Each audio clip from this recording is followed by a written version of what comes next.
What's good, YouTube? Hope y'all had a good weekend. I'm CryptoPhanez and I'm back with some news. You know, a lot's been going on in crypto in the past week. The good, the bad, and the basement baby ugly. In this video, we're going to talk about it all because we got it all.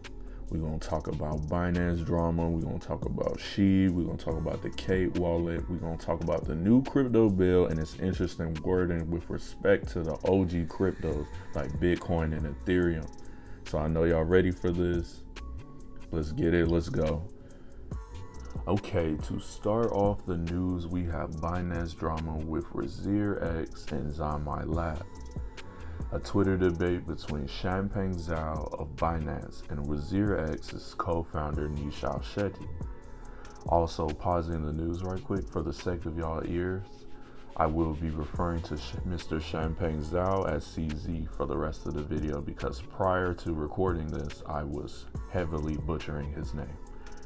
Resuming the news, so if you've been paying attention to the crypto news, you might have heard that the India-based crypto exchange Razir X is under investigation by the Indian government for money laundering allegations.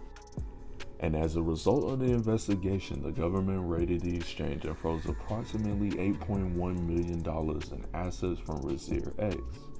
As a result of the messy implications of a federal fraud investigation, both the founder Razir X, Nishal Shetty, and Binance CEO CZ have tried to distance themselves from ownership of the exchange. Shortly after co-hosting a Twitter Space AMA for the month of August, CZ released a series of tweets in an attempt to clarify the relationship between Binance and Razir X, functionally distancing himself and Binance away from the allegations against the central exchange. So why is CZ and Binance involved?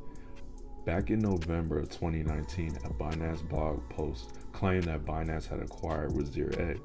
And according to tweets made last weekend by CZ on the matter, there was an acquisition in a literal sense. And the blog post was a misrepresentation because the acquisition deal was never fully completed. Instead, he argues that Binance only provides Razir X with wallet services, domain control, and has shared access to an Amazon Web Services account. However, Binance has no control over user sign-up, authentication, trading, deposit, withdrawals because of the acquisition deal never fully closing. Allegedly, Razir X founders haven't transferred the controls over to Binance even after requests were made. Naturally, when beef is thrown at you, you're going to throw beef right back. So Razir X founder Nishal Shetty, who claims that Binance has root access to the AWS account, therefore has full control over it, as well as complete control over the domain. He also insists that Binance has control over Zamai Labs, despite CZ insisting that Binance never had equity in Zamai Labs. As a result of the control Shetty alleges Binance has, then they have functional ownership according to him, which would imply his belief that Binance should hold the responsibility for the situation over at Razir X. The back and forth has created a lot of speculation for followers and users of both men's companies. It's hard to tell who's right in this situation without more concrete evidence at our disposal, but this is definitely a situation to watch whichever direction it goes in. Next up, we got some good news for Shib. The Shib token is now a supported token for Binance cards. This opens up Shib to a huge market as an accepted payment method. First announced via tweet by the official Shib account, they described this partnership as opening up Shib as a payable currency to over 60 million merchants, with an opportunity to cashback rewards up to 8% without annual fees. Right now, this support is only offered in Europe, but it's expected that support in other regions will happen in the relatively near future. This news comes just days after Shib revealed to holders that they had successfully partnered with game developer PlaySide Studios to create a collectible card game for Shib. So far, Shib has been doing great at preserving the community momentum behind the project. And for a coin that exploded onto the scene with mostly hype and speculation, the team behind Shib obviously been working hard to defy the odds and bring more legitimacy to the project. So good job to them, you believed and you achieved. Alright, next up we got the Kate wallet Litecoin.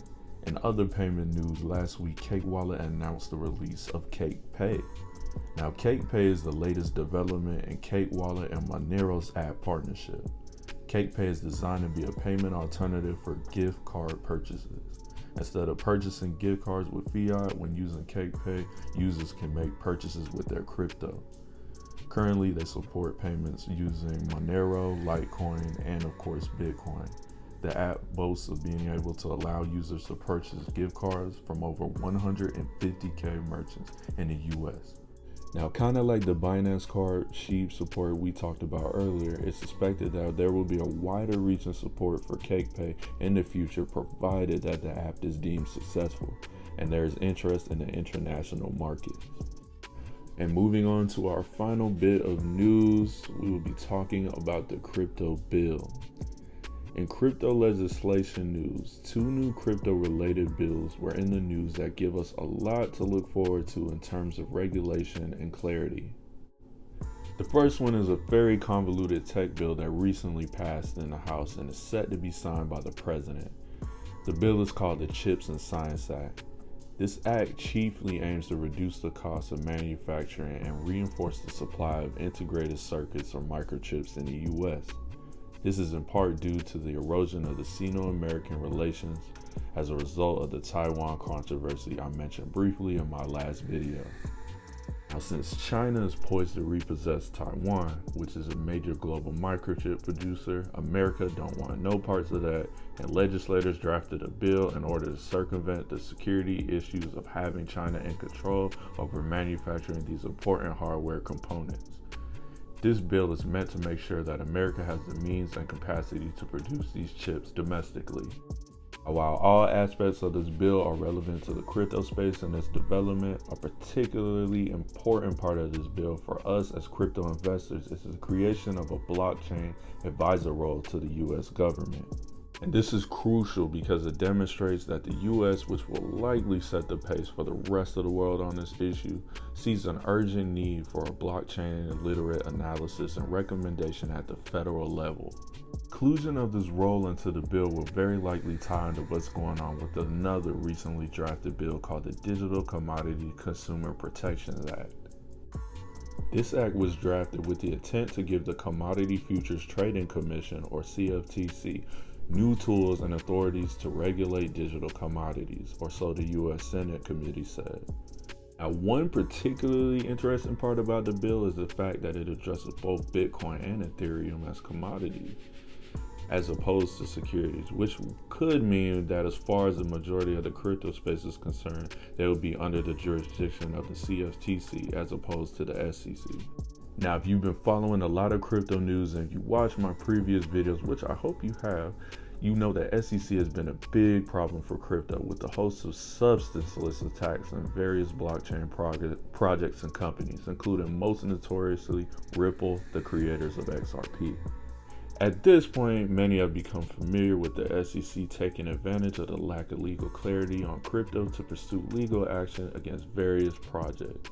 By removing the SEC's gray area jurisdiction over crypto and establishing a clearly defined jurisdiction over crypto by the CFTC, there's a lot of positive potential here.